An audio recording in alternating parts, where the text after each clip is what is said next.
뭐가 있을까? 이거에 대해서 한번 생각해보고 나눠보려고 합니다. 이 자리에 있는 친구들 대부분이 모태신앙 혹은 엄마 아빠와 함께 교회에 나온 친구들이에요. 나는 스스로 나왔다 혹은 친구의 전도를 받았다. 혹시 있어요? 가족 외에 전도를 받았다. 신호쌤밖에 없어요. 지금 사람이 몇 명이 있는데 거의 이렇단 말이에요. 대부분의 교회가 다 이래요. 요즘에 특히 중고등학생들 교회 잘 안 나오죠. 친구 따라서. 우리 한열이가 새 친구를 데려왔는데 오늘 잘 안 나옵니다. 우리 집에서 혼자 다니거나 막 아니면 내가 막 핍박을 견디면서 교회를 다니고 있어. 이런 친구가 잘 없잖아요. 그런데 지금 이 시간에도 복음은 전해지고 있습니다. 이렇게 교회 안에서 예배드리는 것도 있지만 지금 다른 곳에서는 교회 밖의 사람들에게 세상에게 복음을 전하는 사람들이 있을 거라고요. 그리고 그 음성을 듣고 그 말씀을 듣고 기독교 신앙을 갖게 되는 사람들이 있습니다.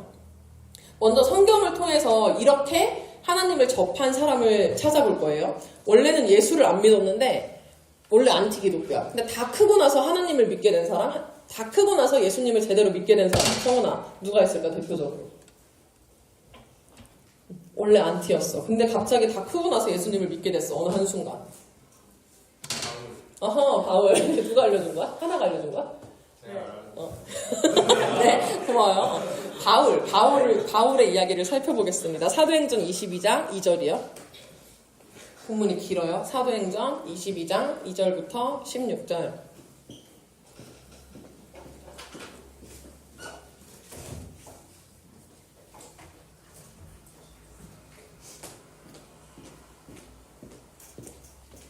신약 행입니다. 요즘 자주 해가지고 다 금방 찾죠? 다 찾았죠?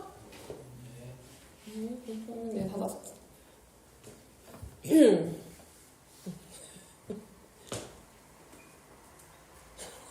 한율이 안 찾은 것 같지만 진호쌤 성경책 주시고 네, 사도행전 22장 2절에서 16절인데 5절까지만 읽을게요. 너무 기니까 힘들잖아요.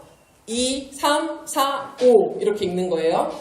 그들이 그가 히브리 말로 말함을 듣고 더욱 조용한지라 이어 이르되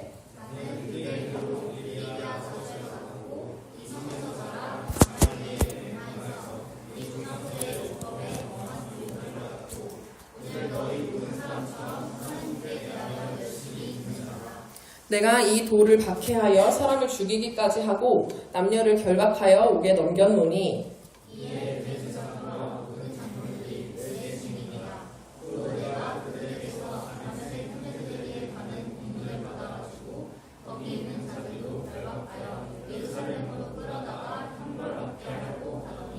아멘. 이거는 약간 드라마로 치면 회상씬 같은 거예요. 회상씬. 내가 현재 이렇게 존재를 해요. 근데 지금 내 앞에 있는 사람들에게 나 옛날에 이랬어 라고 말을 하는 장면입니다. 2절, 우리가 지금 총 4절을 읽었는데 2절이 현재 바울이 지금 말하는 장면이야. 그리고 3절에서 5절은 내가 왕년에 이런 사람이었다 라는 걸 이야기해주는 부분입니다. 배경을 먼저 이야기하면 여러 번 얘기했어요. 유대인들은 하나님만 너무너무 잘 믿었기 때문에 저 예수라는 인간이 나 하나님의 아들이야. 나도 신이야. 라고 하는 거를 되게 꼴보기 싫어했어요. 너무너무 싫어했어. 다시 말하면 사이비 같은 존재였던 거예요. 우리가 신천지 이만희를 보고 내가 예수야 라고 할 때 뭔 소리야? 이렇게 하잖아요. 그런 것처럼 당시 유대교는 예수를 믿는 사람들을 그런 시선으로 봤다고요. 하나님을 모독하는 사람, 하나님을 모독하는 사람을 믿는 멍청한 집단으로 봤습니다. 근데 뭔가 사태가 돌아가는 거 보니까 저 예수라는 인물이 분명히 죽었는데 자기들끼리 막 부활했다 그러고 승천했다 그러고 그러면서 점점 확장돼. 이 패거리가. 예수 믿는 무리가 점점 커지는 거예요. 심지어 처음에는 분명히 욕했던 유대인들 그 사람들도 개종을 하기 시작해요. 개종이 뭐지 하연아? 너 대답해 그럼. 종교를 바꿔요. 원래 나는 유대교인데 예수를 믿는 사람으로 팩 돌아서는 거야. 그러니까 이 유대교 지도자들이 얼마나 꼴보기가 싫었겠어. 가뜩이나 싫은데 이제 내 편까지도 막 절로 다 가버리는 거야. 그러니까 이제는 이제 사태가 심각하다. 그냥 지켜볼 게 아니다 라는 생각을 하기 시작합니다. 그래서 기독교를 막 핍박을 해요. 괴롭혀. 기독교 믿는 사람들, 예수 믿는 사람들 다 저거 나쁜 놈들이다 프레임 씌워가지고 재판하고 뭐 감옥 보내고 죽이고 이렇게 합니다. 근데 그 중에서도 너무너무 거슬리는 사람이 한 명 있었어. 그게 바울이었습니다. 바울 우리 지난번에 지도 한번 봤죠. 바울이 전도 여행을 되게 넓게 다녔죠. 오랜 시간. 여기저기 가서 막 예수의 이름을 전했단 말이야.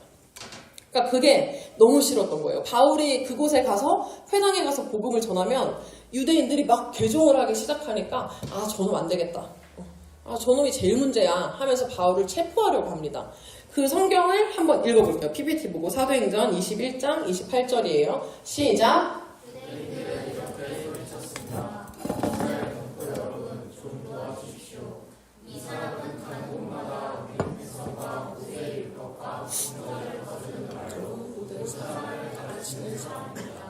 더욱이 지금은 유대인들을 성전으로 데리고 와서 이 거룩한 곳을 더럽혀 놓았습니다. 아멘. 우리 2주 전에 모둠 학습처럼 설교했던 거 기억나요? 순별로 모여가지고 이렇게 글도 쓰고 했죠. 그때 바울과 바나바가 어디를 돌면서 복음을 전파했다고 했죠? 어디를 돌았어? 익숙한 곳이라고 표현을 했죠, 내가 그때. 어느 지역에 딱 도착을 해. 그러면은 그 지역에 있는 여기에 가서 예수의 이름을 전하는 거야. 바보섬인데 그 일바로 바보섬에 갔어요. 일바로 갔는데 유대인의 회당. 유대인의 회당이 왜 익숙하다 그랬지? 연아 말하지 마세요 오늘. 독감 걸려가지고. 거기 바울이 원래 유대교 출신이에요. 그러니까 내가 익숙하고 그 사람들도 그 사람들의 문화를 내가 어느 정도 알아. 그래서 이제 유대인의 회당을 돌아다니면서 예수의 이름을 전했습니다. 근데 유대인의 회당은 사실 유대인들만의 아지트 같은 데야. 맞지? 막말로 우리 여기 있는데 갑자기 스님이 와가지고 내 마이크를 뺏어서 불교를 읽는 거야. 불교 경전을. 그런 것과 같은 상황이, 비슷한 상황이 발생을 한 겁니다. 우리 입장에서는 복음을 전파한 거야. 예수의 이름을 전한 거야. 잘한 거죠. 근데 그 사람들 입장에서는 너무너무 황당하고 예의 없게 느껴지는 행동이었습니다. 그래서 지금 유대인들이 그 모습을 보고 저렇게 말을 하는 거예요. 아, 지금 저놈의 자식이 전도한답시고 여기저기 다니면서 가는 데마다 회당을 쳐들어간다. 어느 지역에 도착을 하든 그 지역에 있는 가장 큰 회당에 가서 예수의 이름을 전한다. 라는 이유로 지금 체포를 하려는 겁니다. 이렇게 말을 하고 실제로 바울이 잡혀가요. 그때 뭐 수갑이 있었는지 이런 거는 잘 모르겠지만 잡혀가. 근데 한 방에 감옥에 가는 건 아니었고요. 여러 번 재판을 받아요. 우리나라도 지금 재판 최대 몇 번까지 받을 수 있죠? 3번 받을 수 있죠. 얘네도 조금 여기서 재판했어. 마음에 안 들어? 한 번 더. 이런 단계가 있었단 말이에요. 그 과정에서 바울이 변명할 기회를 얻습니다. 그 재판마다. 여러분 마피아 해봤어요? 마피아 게임? 마피아 게임 해봤죠. 마피아 게임 할 때 내가 마피아로 지목이 돼. 그럼 이미 물타기가 끝나서 소용은 없지만 그래도 형식상 내가 뭘 할 수 있죠? 최후 변론을 할 수 있단 말이야. 마찬가지로 바울도 사실 이미 죽은 목숨이야. 이미 유대인들 앞에서 뭘 말해봤자 절대 통하지 않았을 상황입니다. 그런데 어쨌든 최후 변론 기회를 얻어요. 그렇게 얻은 기회를 나는 결백하다. 나는 진짜 예수 이름 전한 것 뿐이고 내가 뭐 막 성전 가서 얼마나 진짜 내가 모독한 것도 아니고 율법책 찢은 것도 아니고 나도 유대인이야. 이런 것들을 변명을 하기 시작해요. 그게 우리 읽은 본문 장면이에요. 방금 읽은 거. 그러니까 바울이 혼자 줄줄줄줄 말하는 내용이겠지. 변론씬이니까. 변론씬이라고 생각을 해보세요. 다시 한번 여러분 성경책으로 한번 펼쳐서 방금 읽은 부분을 눈으로 보면서 제 말을 들어주세요. 2절에 그들은 이라고 나오죠. 그들. 여기서 그들은 바울의 변론을 듣고 있는 사람들. 그러니까 이 사람들은 이미 이 바울이 뭐라고 하든 바울 잡아가려고 작정한 사람들이에요. 이미 잡아야겠다, 체포해야겠다 하는 사람들. 근데 그 사람들에게 바울이 히브리 말로 말을 했다고 나옵니다. 성경책을 보면. 이때는 그리스어가 당시 공용어였어요. 그러니까 한국에서 한국말을 하고 미국에서 미국말을 영어를 하듯이 이 지역에서는 그리스어를 했었어야 돼. 근데 히브리 말로 했다고 나와요. 이때 히브리어를 잘하는 사람들이 많았을까? 어땠을 것 같아요? 히브리어는 구약 성경이 쓰여진 언어입니다. 무슨 말이야? 유대인들에겐 익숙한 말이에요. 히브리 말이. 근데 당시 사람들은 그리스어라는 게 익숙했고 유대인들에게는 구약의 마스터라고 했으니까 그 사람들은 이제 히브리어 조금 고수야. 그러니까 맞춤형으로 변론을 하고 있는 거죠. 나도 유대인 출신이야. 나도 율법 많이 알고 나도 율법 교육 다 받았고 이런 것들을 더 어필하기 위해서 이 언어로 표현을 한 겁니다. 3절부터 이제 그 얘기가 있어요. 태생이 유대인이야. 바울은 태생이 유대인이고 근데 그 유대인 중에서도 빡세게 율법을 교육하는 그 가말리엘이라는 단체 소속원이었던 거예요. 거기 있으면은 그러니까 원래도 율법 교육을 빡세게 받는데 걔네는 완전 에이스들, 완전 스파르타 훈련 받는 팀이었나 봐요. 어떤 무리였던 것 같아요. 그러면서 너네 하나님 열심히 믿지? 나도 장난 아니다. 나도 너네처럼 하나님에 대한 열심이 있는 사람이야. 나도 하나님에 대한 사랑, 열정 너무너무 넘쳐. 누구보다 율법 교육 빡세게 받았고 애초에 내가 그 누구보다 사실 유대인 중에서도 톱 유대인 엘리트야 라고 어필을 해요. 히브리 말로. 그리고 또 덧붙여요. 나는 이렇게 태생만 유대인일 뿐만 아니라 내 행동도 장난 아니야. 내가 기독교인들 예수를 따르는 자들을 뿌리 뽑기 위해서 얼마나 내가 많은 사람들을 죽이고 얼마나 많은 사람들을 감옥에 보냈는지 여기 다 증인이 있다. 나 원래 그랬던 사람이야. 내가 이 예수를 믿는 이 도를 박해했기 때문에 그렇게 한 거고 심지어 출장까지도 갔어요. 출장은 보통 어떤 사람들이 가야 되나? 회사에서 어느 정도 인정받는 사람들이 가죠. 혼자 저길 보내도 일을 처리할 수 있겠다 싶은 사람을 보냅니다. 출장은. 그러니까 나 혼자 저 외지에 가서 일을 해결할 수 있는 사람. 근데 바울이 그런 사람이었대요. 그러니까 저 멀리 있는 데까지 가서 기독교인들 다 뿌리 뽑고 싹싹싹 죽이고 감옥에 끌고 오고 막 이렇게 포승줄 이렇게 해서 해올 수 있는 아주 악질, 우리 입장에서 악질 중에 악질, 이게 바로 바울이었다는 겁니다. 우리가 알고 있는 거는 전도자죠, 전도자. 아주 예수 성경책에 신약 성경의 거의 절반도 쓴 사람이고 예수님의 이름을 자기 생명도 아끼지 않고 전한 사람인데 원래는 이런 인간이었다고요. 근데 전도사님이 지금 말한 이 내용을 누가 말하는 거라고 했죠? 바울. 지금 결론씬 바울이 혼자 나 과거에 이랬다. 나 옛날에 이랬던 사람이야. 라고 이야기를 하는 거예요. 근데 그랬던 바울에게 특별한 일이 벌어져요. 성경책 다시 펴서 읽어보겠습니다. 이제 변론하면서 그 사건을 회상하는 거예요. 6절부터 11절 6, 7, 8, 9, 10, 11 읽어보겠습니다. 교독할게요. 가는 중 다메섹에 가까이 갔을 때에 오정쯤 되어 호련히 하늘로부터 큰 빛이 나를 둘러 비치매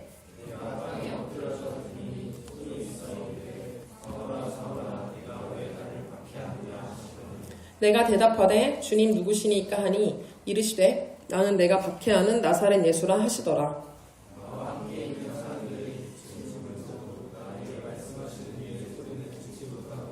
내가 이르되 주님 무엇을 하리이까 주께서 이르시되 일어나 다메섹으로 들어가라. 내가 해야 할 모든 것을 거기서 누가 이르리라 하시거늘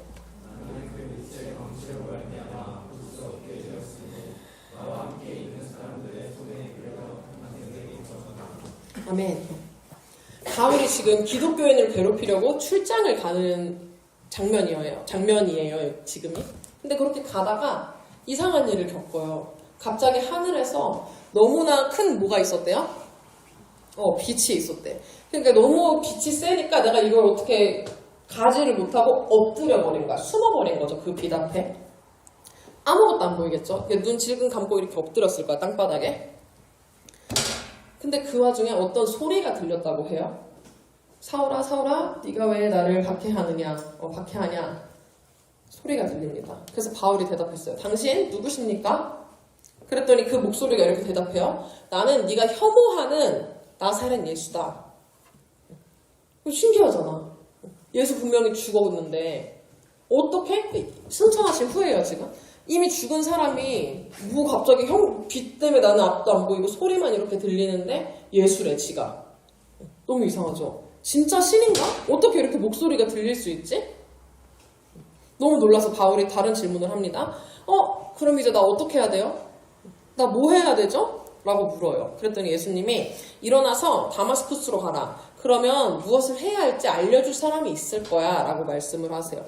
다마스쿠스, 다메섹 어딜까 지금으로 치면 시리아에 있대요. 그러니까 왜 말하냐면 어딘지가 중요한 게 아니라 실제 있었던 일이라는 거야. 실제 지명. 바울이 그렇게 멀지 않은 막 단군 신화 이런 이야기가 아니에요. 바울 이야기가. 기원 후야. 서기.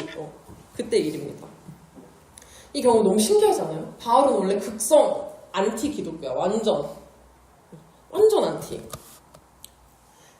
근데 그런 안티니까 사실 이 정도 임팩트 있는 사건이 아니면 쉽게 예수를 믿어지지 않았을 것 같아요. 믿지 않았을 것 같아요. 그러니까 아무튼 예수님이 이렇게 바울을 휘어잡는 강렬한 경험을 통해서 바울을 변화시키셨습니다. 우리의 생각으로는 그냥 성경 속의 신화 같은 이야기죠. 멀쩡히 길을 가고 있는데 그때 뭐 엄청난 좋은 조명시설이 있던 것도 아니고 길을 가다가 너무너무 센 빛이 비춰. 내가 눈을 뜰 수 없고 엎드릴 수밖에 없는 그 빛이 비춰요.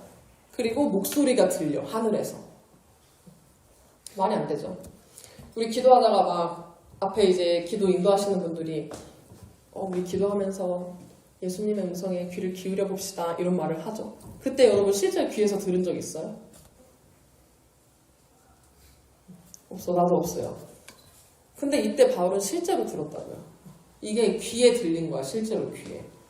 이 세상 사람도 아닌 이상한 존재의 소리를 듣고 바울이 그때 깨달아요. 이거 뭐지? 진짜 예수가 신인가? 하나님의 아들이라는 게 개소리가 아니라 진짠가? 싶었을 겁니다. 진짜 살아있나 봐. 진짜 지금 예수라는 인간이 그냥 죽고 끝난 게 아니라 하늘에 살아있나 봐. 라는 생각으로 오케이 일단 가보자 해서 다마스쿠스로 가요. 본문 이어서 읽을게요. 덮지 마세요. 12절부터 16절 다 왔어요. 이제 마지막 파트입니다. 찾았죠? 교독할게요. 율법에 따라 경건한 사람으로 거기 사는 모든 유대인들에게 칭찬을 듣는 아나니아라 하는 이가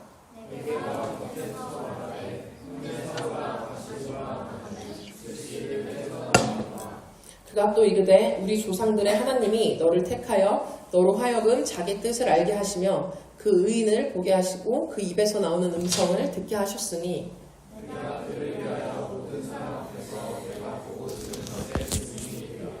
이제는 왜 주저하느냐 일어나 주의 이름을 불러 세례를 받고 너의 죄를 씻으라 하더라. 아멘. 그 음성에 듣고 어디에 도착했다고요? 어디 지역이야 지금 이 배경 이 회상씬의 배경이 어디예요 여러분? 다마스쿠스 다메섹 도착을 했습니다. 거기서 한 사람을 만나요. 누구 만났어 하영아? 바울. 너가 만난 거 말고요. 바울이 누구 만났냐고.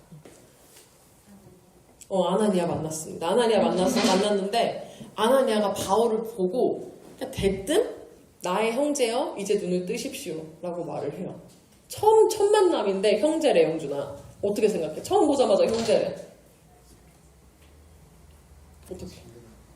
친근해? 나 같으면 경계했을 것 같아. 너 일하서 그래. 어제 MBTI 검사했지? 나는 I여서 경계합니다. 이런 사람이 있으면 뭔데 나보고 뭐 형제 자매래? 이랬을 것 같아. 근데 심지어 그게 끝이 아니라 내가 눈이 안 보여서 이렇게 힘들어하는 걸 어떻게 알고 이제 눈을 뜨라고 말을 해요. 그리고 실제로 바울이 그 말을 듣고 눈이 떠져요. 이게 바울의 회상이라고 했죠. 그러니까 바울이 자기 입장에서만 지금 말을 하는 거야. 그러다 보니까 바울은 이 아나니아의 비하인드 스토리를 몰라. 그냥 바울 입장에서는 아나니아가 자기 보자마자 나의 형제여 눈 떠보십시오. 이렇게 경험을 한 거지만 사실 성경의 다른 부분을 보면 이 아나니아의 이야기도 있습니다. 아나니아가 막 진짜 엘리야 같은 능력의 그런 선지자여서 딱 보고 알아보고 눈 떠 이렇게 한 게 아니고요. 그 전에 사연이 있었어. 뭐냐면 바울이 지금 딱 다메섹에 왔잖아요. 근데 그 전에 바울을 만나기 전에 아나니아가 개인적으로 이렇게 있다가 하나님한테 어떤 마음을 받습니다. 어떤 음성을 들어요. 그게 뭐냐면 바울이라는 사람이 올 건데 그 사람 유명했거든요. 당시 알지? 기독교인들 괴롭히는 애. 예수 핍박하는 사람. 걔가 올 거야. 근데 걔 오면은 너 챙겨줘야 돼. 너의 형제 자매로 인정해주고 보듬어주고 교회로 데려가서 걔 교회에서 세례주고 신앙생활 같이 해? 라고 말씀을 하십니다. 근데 바울이 그동안 기독교인들에게 한 짓이잖아. 아까 막 사람도 죽였다 그랬고, 뭐죠? 감옥에도 보냈다 그랬고. 그러니까 어땠을까, 아나니아 입장에서? 오케이, 진짜 변했나 보다. 이게 쉽지 않았겠죠. 뭐야. 쟤는 우리 교회, 우리 무리랑 어울리지 않는 사람인데, 저 사람은? 저 사람 그동안 맨날 핍박했는데 뭐 갑자기 어떻게 잘해줘요, 저 원수 같은 사람을. 싶었을 겁니다. 저 안티 기독교 놈을 내가 왜? 쟤는 그냥 율법책이나 보다가 불족에 떨어져야 되는 사람이야. 사람이에요. 내가 만약에 쟤 데리고 교회 가죠? 그럼 그 교회 사람이 나까지도 이상하게 볼 겁니다. 우리 교회에서 나까지도 추방하려고 할지도 몰라요. 이런 생각을 했을 거야.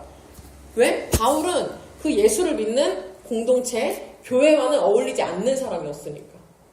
배척하는 사람이었잖아요. 그렇게 반응을 했어, 아나니아가. 처음에는 이렇게 하나님이랑 씨름 아닌 씨름을 이렇게 한 거예요. 여러분들과 우리와 너무 비슷하죠? 전도사님 맨날 이렇게 친구 데려와 이러면은 걔 교회 데려오면 쪽팔려요. 걔는 교회스럽지 않은 친구예요. 내 얼굴에 먹칠을 할 거고. 그렇게 생각을 하죠. 그럴 수 있어요. 창피할 수 있어. 내 친구가 창피할 수 있어. 근데 교회랑 어울리고 안 어울리고 어딨어. 하나님이 하라는데. 그래서 아나니아도 처음에는 이렇게 반항을 하다가 결국 결심을 해요. 그래. 바울이 유대교 떠나서 교회 안으로 잘 들어올 수 있도록 신앙 갖고 제대로 예수 믿을 수 있도록 내가 도와줘야겠다. 하나님이 이렇게 나한테 말씀하셨으니까 내가 들어야겠다 라는 마음으로 딱 결심을 한 상태였어, 아나니아가. 그때 마침 딱 바울이 온 거야. 그래서 바울을 목격하고 쟤구나. 안 거죠. 저 사람이구나. 내가 챙겨야 할 사람, 하나님이 나한테 보내주신 사람이 바로 저 사람이구나 라는 거를 깨닫고 해야겠다. 이런 심정으로 했을 것 같아요. 정말 100% 기쁘진 않았겠지. 원수였는데 이렇게 왔잖아요. 하나님이 준비를 하신 것입니다. 하나님이 준비를 하신 겁니다. 양쪽에서 다. 아나니아한테만 너 사람 잘 챙겨줘야 돼. 교회 잘 데려와야 돼. 이렇게 한 것도 아니었고요. 바울한테만 너 기독교 그만 미워해. 이제는 그만 미워할 때 되지 않았니? 하신 거 아니에요. 양편에서 다 일하셨습니다. 바울의 마음을 움직일 사건도 일으키셨고요. 그 일을 통해서 적대감으로 가득 찼던 바울의 마음이 좀 말랑말랑해졌어. 약간 이렇게 놀라운 일을 겪으니까 진짜 그냥 그 음성 따라서 한번 가봐야겠다. 예수 진짠가? 가보자 하고 갔더니 딱 마침 거기서 자기를 기독교 안으로 안정적으로 인도해줄 아나니아를 만난 겁니다. 그 아나니아는 이제 하나님과 이미 쇼부가 끝나고 딱 결단을 한 상태였던 거죠. 그 이후에 아나니아는 교회에서 적극적으로 바울을 도와요. 잘 적응할 수 있도록 중간다리 역할을 너무너무 잘해줍니다. 그 덕분에 그 이후부터 이제 우리가 아는 전도자 바울의 날개 돋친 듯한 그 사역이 시작되는 거죠. 우리 친구들한테 잘해주고 말로도 설득하고 빌고 부탁해서 여러 가지 방법으로 전도를 해야 돼요. 그동안 한 2번, 3번 정도 이야기를 했죠. 그리고 우리 영상 봤던 것도 기억나요? 한 2주 전, 1주 전에? 주인공들이 이렇게 앞에 한 줄로 앉아있는데 주원이의 이거 기억나나요, 여러분? 기억나요? 해볼까요? 이 땅의 부흥과 회복은 다시 할 때까지 합니다. 이 땅의 부흥과 회복은 기억나요? 주원이가 저 마당에 앉아가지고 이렇게 클로즈업까지 내가 딱 했는 이렇게 외친 것처럼 우리가 꼭 해야 돼. 계속해서 제가 말을 했어요. 하나님의 백성으로서 우리의 미션이야. 교회 와서 우리끼리만 즐겁고 신나게 찬양하고 나 좋은 것만 누리려고 하면 거기까지인 거예요. 하나님은 여기까지 너 성숙한 백성 돼야 돼라고 하는데 나는 여기까지 있는 거야. 그러니까 하나님의 미션을 우리가 잊지 말아야 돼요. 그런데 또 하나 중요한 게 있어요. 나만 이렇게 막 결단, 미션, 오케이. 이게 끝이 아니에요. 여기서도 하나님이 일하시는 거를 발견을 해야 돼. 그러니까 바울 편에서 하나님이 일하셨던 것처럼 내가 전도할 그 친구에게도 하나님이 일하셔야 돼요. 바울과 같은 안티 기독교를 만나서 그 친구가 교회 안으로 싹 들어와서 적응을 잘 하려면 하나님이 일하심이 반드시 필요하다고요. 먼저 그러니까 내가 그 사람을 이렇게 교회로 이렇게 가자 하기 전에 이미 하나님이 그 사람의 마음을 조금 부드럽게 해주셔야 합니다. 막 빛을 이렇게 막 강력하게 쏘고 이런 역사는 안 일어날 수 있어요. 각 사람에게 맞는 방법으로 일하실 거니까요. 그건 모르지. 나는 어떻게 할지 몰라요. 그 친구에게 하나님이 어떻게 일하실지 모르지만 결과적으로 그 친구의 마음이 조금 이제 교회에 대해서 적대감도 없어지고 교회에 대해 궁금해하기 시작하고 이 정도 수준으로 하나님이 끌어올려 주실 거예요. 그때 이제 내가 딱 가가지고 교회 가자 하면은 걔는 바울처럼 그냥 쫓아오는 거겠죠. 성경만 보니까 되게 옛날 얘기 같죠. 이런 일들이 요즘도 일어날까 그러면? 이건 뭔가 특수한 일이니까 성경에 기록된 거잖아, 솔직히. 원래 책에는 특이한 일들이 많아요. 그렇죠. 그럼 이게 오늘날도 일어날 수 있는 일일까요? 이렇게 사람이 갑자기 한순간에 변해. 약간 뭐야 교회 뭐야 기독교 뭐야 하는 그런 긍정적인 마음으로 갑자기 바뀌어 어떤 사람이. 근데 마침 짰다는 듯이 드라마처럼 그 사람의 마음을 움직이고 그 사람을 교회로 인도해줄 누군가가 샥 나타나. 이런 일이 실제로 일어날까요? 성우는 어떻게 생각해? OX로 해주세요.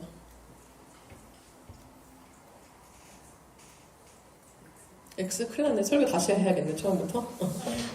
요즘, 그러니까 21세기 한국 사회에서도 이런 일들이 일어나요. 그래서 영상 하나만 볼 건데요. 교수 이야기입니다. 목사님, 전도사님 이런 거 아니고 교수예요. 일반 사람이라는 거예요. 교회를 어떻게 하면 더 효과적으로 공격할 수 있을까? 적을 공격하려면 적을 알아야죠.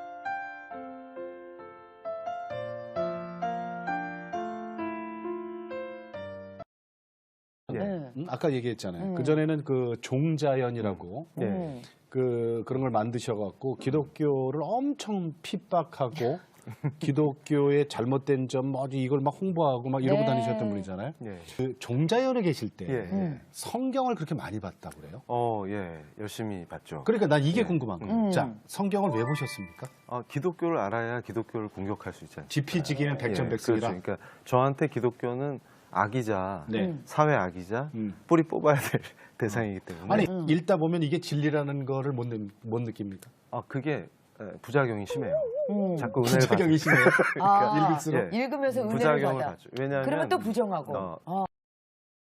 그래서 이 고속도로의 지저스 러브즈 유 네네. 고려온단 간판도 위헌이라고 주장해가지고 뒤에서 이렇게 열심히 작전 짜서 철거되도록 하고. 철거됐었어요 한동안. 네. 그게 제 업적 중에 종자연에 있을 때 업적 중에 하나죠. 대단하십니다. 이거 갖고는 부족하니까 더 센 게 없을까? 교회를 한 방에 보내고 싶다. 한 방에. 그래서 그걸 연구하러 이제 조용한 암자에 들어가죠. 그래서 공부를 하는데 잘 안 돼요, 공부가. 약간 두통도 오고 무거워지는 거예요. 그래서 집에 갔죠. 이제 잘 됐다. 쉴 때 CTS를 봐야지 이러고서 CTS를 돌렸어요. 그랬더니 딱 한기채 목사님 나오셨어요. 중앙성교회. 근데 한기채 목사님이 설교하시면서 죄에 대한 얘기를 하셨는데 죄? 죄. 그때 제가 죄라는 단어에 완전히 꽂혔어요. 그러니까 완전히 저를 사로잡아 버린 거죠. 평소 같았으면 죄인? 목사님이나 잘하세요. 이렇게 또 반발하면서 비판을 했어야 되는데 비판이 안 나와요. 제가 이제 뭐 혀가 굳었다 이런 표현을 썼는데 함부로 입을 놀릴 수 없게 된 거죠. 그 상태에서 엎드렸어요, 땅바닥에. 당신을 사랑합니다. 제가 지금부터 영원까지 당신을 따르고 싶습니다. 당신은 저의 주님이십니다. 이게 고백하게 된 거죠.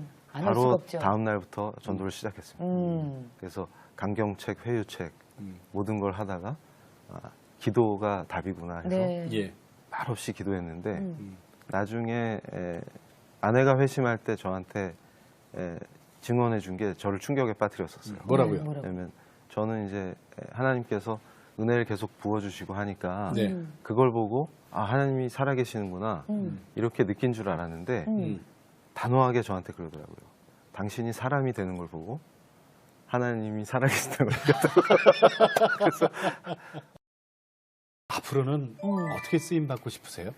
나라를 위해서 기도하고 예. 그리고 종자연의 반대 역할, 우리 교회를 공격하거나 위험에 빠뜨릴 수 있는 법과 정책에 대한 의견을 제시하고 네. 또 대안도 내놓고 네. 그래서 앞으로도 더 연구를 박차를 가해서 네. 우리 교회 수, 음. 또 교회가 세운 조국 수를 예. 위해서 열심히 일하겠습니다. 이 사람 옛날에 어땠대요? 뭐 하는 사람이었대요? 대표적인 안티기독교였어요. 저 사람도 정말 유명했어. 여러분들은 잘 모를 수 있지만 기독교라는 것 자체를 정말 효과적으로 공격하는 능력자였다고요. 원래는. 근데 이제 갑자기 이제 한순간에 바뀌었어요. 어떻게 바뀌었냐? 아까 얘기 나왔죠? 기독교에 대해서 더 잘 알고 더 잘 알아서 괴롭히려고 이제 CTS 기독교 방송을 보고 있었어요. 근데 갑자기 그냥 이제 혀가 붙는 경험을 하게 되고 주님 앞에 엎드렸다고 말을 해요. 저 아저씨가. 다시 말하지만 원래 대한민국에서 거의 톱급 1등 가는 교회 안티였습니다. 안티 기독교. 그 TV에서 그 사건을 경험하고 나서 중앙성결교회 가까워요. 동대문에 있어요. 거기 담임 목사님을 만났대요. 그래서 그 목사님을 만나고 나서 뭐 이래저래 여차저차 해서 세례도 받고 지금은 정반대의 일을 하고 있다고 해요. 원래 이제 기독교를 어떻게 하면 효율적으로 공격할까 해서 법 전공이거든요. 법적으로 이제 막 옥죄고 이런 역할이었는데 이제는 그런 것들에 대한 것을 좀 방어하는 역할을 하고 있다고 합니다. 여기서 중요한 건 이런 일들이 성경에만 나오는 게 아니라는 거예요. 저분 지금도 책 쓰고 그래요. 지금도 왕성하게 활동하고 우리랑 동시대를 살아가는 사람입니다. 그리고 저 사람 딱 봐도 40살 넘어 보이시죠? 저분 30대 40대 넘어 보여. 그러니까 이미 30-40년을 자기 뜻대로 자기 의지대로 살던 사람도 딱 뭔가 하나님이 만드시니까 두통 때문에 뭐 갑자기 그 공부를 못하게 되고 이런 일들을 경험을 하죠. 그러니까 이렇게 여차저차 해가지고 자연스럽게 누군가를 또 만나고 그 목사님 덕분에 제대로 이제 신앙생활을 하게 되고 이런 변화가 일어납니다. 여러분 친구 중에 저 정도 가는 기독교 안티 있어요? 있어봤자 너네 갈구는 거 아니야? 혹시 하늘이 본인인가요? 아니죠? 너 아니죠? 그래봤자 너네 놀리는 거야 학교에서. 뭐 걔네가 유튜브로 기독교 공격을 해 뭘 할 거야 니네 친구들이. 그냥 너네 놀리는 거예요. 근데 저 정도 사람도 그렇게 변하는데 여러분 친구가 안 변할까요? 하나님이 그 사람에게 일하시면 사람은 분명히 변합니다. 그리고 또 한 가지 그거를 서브해주는 내가 필요해. 하나님도 일하고 나도 일하고. 이 두 가지가 딱 만날 때 바울이 변했던 것처럼 그리고 영상 속에 저 교수님이 변한 것처럼 안티 기독교는 크리스찬이 됩니다. 그 일을 위해서 우리 지금 몇 주 전부터 전도할 친구 정하고 뭐 나로부터 시작되리 찬양하고 그랬죠. 그런데 하나님이 나에게 미션 주신 거, 그러니까 하나님의 백성된 나에게 미션을 주신 거, 그리고 내가 결단하고 내가 학교에 가서 용기를 내요. 이런 거에 플러스로 더 필요한 게 있습니다. 두 가지가 만나야 된다고 했잖아요. 나도 가. 그리고 또 누구도 일해야 돼, 이 친구에게. 하나님께서 일을 해주셔야 돼요. 백날 내가 하면은 그냥 벽에 대고 책상에 대고 말하는 거랑 다를 게 없을 거야. 하나님이 상대방의 마음을 조금 만져주셔야 돼요.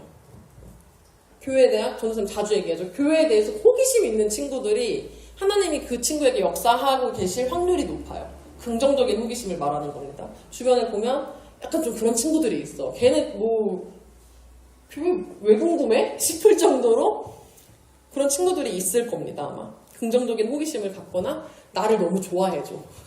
내가 뭐만 하자 그러면 다 그게 맞는 줄 아는 친구들이 있어요. 없어요? 여러분 주변에 별로 리더십이 없나요? 그런 친구들이 있을 겁니다. 하나님이 그 친구의 마음을 조금씩 말랑말랑하게 해주고 계신 과정이에요. 그때 나는 내가 이제 아나니아처럼 하나님과 내가 결단해. 그리고 그 친구에게 가면 됩니다. 내 친구가 진짜 기독교 완전 혐오한다 이런 친구 있어요 혹시? 막 진짜 막 댓글 악플 달고 돌아다니고. 그 친구 이름을 말하라는 건 아니에요. 그냥 궁금해서 묻는 거예요. 없나 보네요. 되게 남일처럼 표정을. 있다고 쳐도 그 정도의 극안치라고 쳐도 사실 답은 있어요. 답. 저 교수님이 말을 했죠. 자기가 깨달은 바를 기도가 답이구나 라고 이야기를 합니다. 하나님이 그 친구에게 일하시는 거는 하나님이 하시는 게 맞아. 하나님 마음이야. 하나님 마음이야. 한마디로 말을 하면. 근데 그건 하나님 마음이지만 그럼 난 내 친구 안타깝잖아. 내 친구랑 같이 놀고 싶잖아요, 여러분. 여기에 와가지고 혼자 이렇게 앉아있는 것보다 내 친구랑 같이 오는 게 더 좋지 않아요? 그러니까 이제 그 일을 위해서도 기도를 해야 합니다. 나도 잘해줘야 되는 거 맞아. 저기서 아까 저 교수님 와이프가 내가 변하는 걸 보고 하나님이 살아계시구나 라고 느꼈다고 말을 했잖아요. 이게 제1 원리예요. 사실 제1 원리. 내가 조금 다른 친구들과는 달라야 기독교는 좀 다르네? 교회 좀 다르네? 이런 생각을 한다고. 내가 맨날 막 입만 열면 이상한 소리하고 옆 사람 괴롭히고 하면 뭐 그런 마음이 생기겠어요, 친구가? 그리고 무엇보다 기도가 필요합니다. 하나님이 내 친구의 마음을 조금 말랑말랑하게 해달라고, 조금 더 나에 대해 그리고 교회에 대해 긍정적으로 생각하게 해달라고는 내가 어떻게 하기가 힘들어. 하나님께 기도하면서 준비를 해야 합니다. 내가 용기 내서 교회 가자고 말을 할 때 그 친구가 오케이 할 수 있도록 그 도움을 하나님께 구하는 거죠. 우리 영상 속 교수님 있죠? 안티 기독교로서 진짜 몇 년을 휩쓸었어요. 거의 대한민국을. 근데 그때도 어느 한 교회가 저분을 위해 계속 기도를 했대. 일산의 어느 성결교회에서 좀 싫잖아, 솔직히. 뭐 기도할 마음이 들겠어요. 맨날 막 교회 욕하고 막 이제 설교 강단에서 동성애 죄다 이런 얘기도 못하게 하고 그 정도의 이제 활동을 했던 분인데, 근데도 그분을 위해서 중보를 했다고. 저 교수님이 얼른 예수 믿고 저런 활동 안 해야 되는데 주님 불쌍히 여기고 역사하여 주세요. 그런 기도가 이제 쌓였겠죠. 그 교회는 정말 기도를 많이 했대요. 저분을 위해서. 뭐 일면식이 있는 것도 아니고 남이야, 남. 그런 기도가 쌓여서 이제 저분에게도 하나님이 역사하시고 또 이제 다른 교회 목사님을 만나서 실제 신앙생활을 시작하게 되고 이런 과정이 있던 거죠.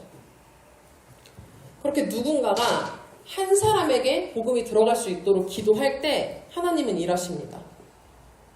그걸 위해서 이제 우리 함께 기도할 거예요. 지난주부터 광고하기로는 예배 끝나고 하기로 했는데 이 시간 하겠습니다. 그냥 예배 끝나고 남으면 조금 빨리 집에 가고 싶을 수 있으니까 순모임 시간은 우리 간식 꾸러미 포장해가지고 막 학교 가서 주고 이런 거 할 건데 먼저 그렇게 실제로 움직이기 전에 함께 찬양하시고 내 친구의 신앙을 위해서 기도하는 시간을 갖겠습니다.